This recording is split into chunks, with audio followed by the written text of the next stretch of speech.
Good morning, Year 4. It is Tuesday, the 23rd of June. And today we're going to be looking at understanding effective vocabulary. And as I say many Tuesdays, it's that vocabulary what adds meaning, which adds excitement to the writing. So let's have a look. So I've highlighted here some of the words that I want to look at and see if I can use other synonyms to make it even more exciting or just change the text a little bit. So the first word I've picked up there is hostage, even though I was angry at being taken as a hostage. So let's have a look at what other synonyms we could use for the word hostage. So for hostage, we've got taken captive, taken prisoner, taken victim. The scapegoat there, scapegoat is somebody who takes the blame for things, so that could be something else as well. Okay, so we've got those words there which fit our purpose perfectly. And then another word I've put here, beings, magical beings. So we've got that adjective there to describe the beings, magical beings. So let's have a look at the magical beings who lived there. Could we have another word for magical beings? We could have the enchanted beings, the extraordinary beings, the fascinating beings, the spellbinding, otherworldly, because they might not be of this world. Sometimes they might be spooky beings because they might look so different to us, mightn't they? Marvelous beings, fascinating, wonderful words there. And we've got the antonyms there, because if you're not magical and enchanting and fascinating, you might be normal, you might be ordinary, you might be plain. Not that any of us are plain, because we're all wonderful people, aren't we? Okay, so we could use those words. And for magical there, looks a little bit like a book from a Harry Potter tale, doesn't it? So we've opened that book and magical things are pouring out of it.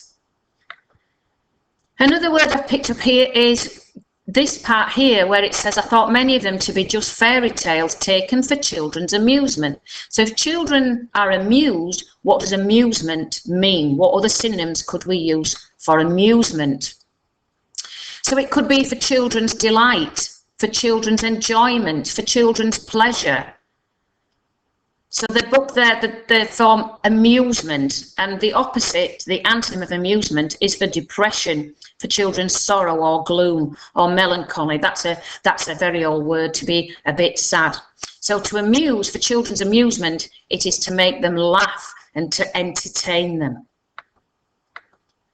Another word I've picked up here is it was said that the Caledonians sometimes roamed. So that's that verb there. They roamed that far south. It says found there, doesn't it? Don't know why.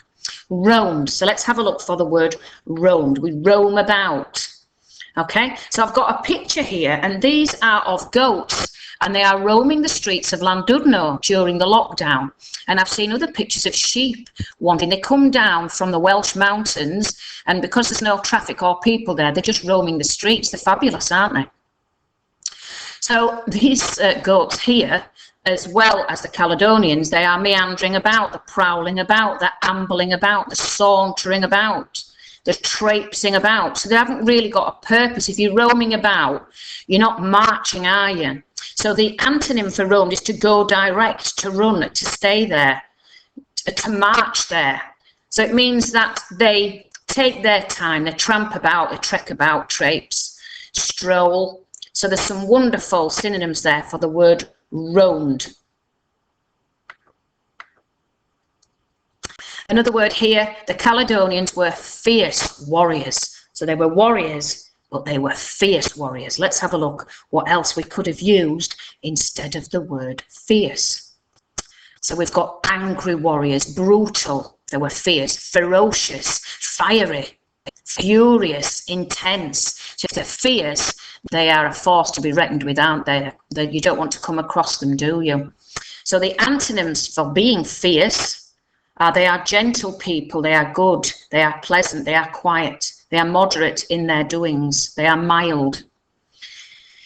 So I've got there, it doesn't really look, it's a wolf, and I didn't really want to put a really fierce wolf on because it'd frighten me and give me nightmares.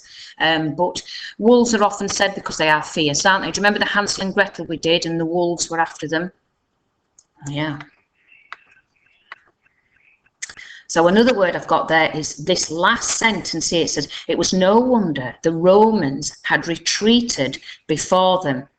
So the Romans had retreated, perhaps because they were frightened of what they found there. So let's have a look for another synonym for retreated. So to retreat, the Romans abandoned that area. They backed down, they backtracked, they departed, they escaped, evacuated the area. They receded, they pulled out of being in that area. And the antonyms to retreated, it always reminds me to retreat is a bit like soldiers retreating, isn't it? So the opposite, the antonym of retreat is to advance. They went forward, they continued, they entered. Okay? So they are the words which I've picked up today, and there's some smashing synonyms there to use instead. So you could choose some of those words, or you could choose some of your own, because there's plenty of others that you can choose from in this text. It's a gorgeous text, isn't it? Very interesting. Thank you, Mrs. Randall, for choosing that for us. So as usual, what I would like you to do is to choose one of those words or one of your own and draw it for me in the best way that you can. And I'd like you to write me a list of synonyms and antonyms, write your own definition of that word, because over this time in lockdown where we've been doing this, you've really been building up your word power, your vocabulary, which you can then use in your writing forever and ever and ever. Use it in a sentence for me and use an antonym as well. So I've chosen quite a few there for you to have a look at. All right, Year 4, I hope you enjoy your writing today. Take care of yourselves, and I'll talk to you again tomorrow. Goodbye from me.